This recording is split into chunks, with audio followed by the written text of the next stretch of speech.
Assalamualaikum warahmatullahi wabarakatuh. Pada materi pembelajaran mata kuliah manajemen sistem informasi ini, kami akan menjelaskan mengenai arsitektur sistem terdistribusi.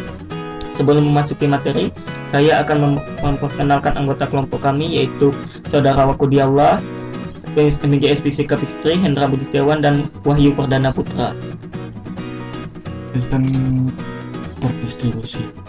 Sistem terdistribusi adalah sistem di mana pemrosesan informasi didistribusikan pada beberapa komputer dan tidak terbatas hanya pada mesin satu mesin saja. Karakteristik dari sistem terdistribusi itu pertama pemakaian bersama sumber daya.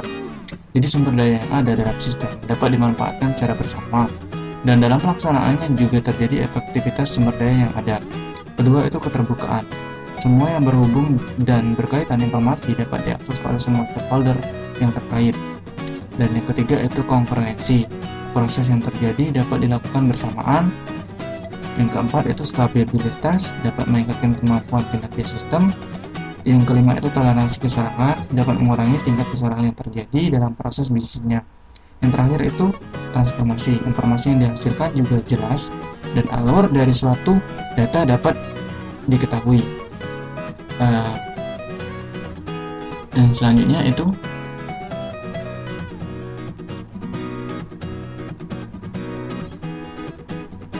kelemahan di sistem terdistribusi. Pertama itu kompleksitas. Jadi kompleksitas karena ketersediaan yang cukup sehingga mengakibatkan tingkat kerumitan yang terjadi.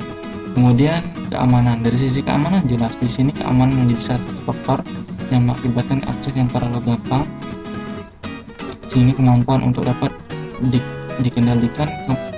Kemudian yang ketiga itu kemampuan dapat dikendalikan. Kemudian tidak dapat diramalkan, terkadang sistem kompleks dari kinerjanya. Yang selanjutnya itu Sistem multiprosesor merupakan sistem yang paling sederhana. Ini dikarenakan sistem terdiri dari sejumlah proses yang dapat atau tidak mesti berjalan pada beberapa proses yang terpisah. Sistem ini mengumpulkan informasi, membuat keputusan dengan menggunakan informasi, dan kemudian mengirim sinyal ke aktuator, kemudian memodifikasi lingkungan sistem.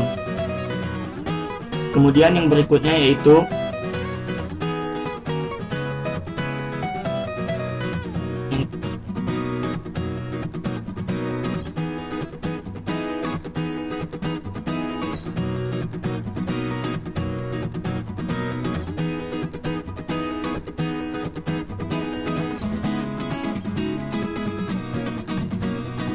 sistem client server, yaitu sistem yang memiliki banyak klien dan memiliki banyak server, di mana setiap satu server melayani banyak klien.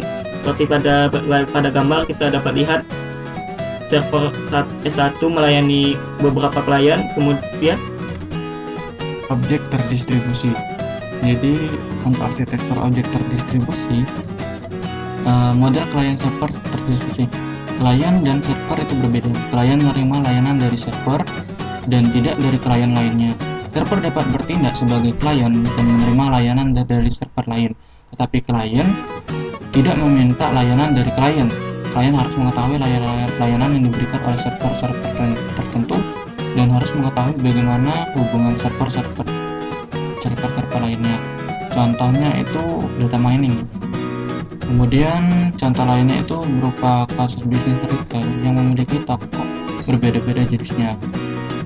Yang selanjutnya itu Korba atau yang disebut dengan Common Object Request Broken Architecture.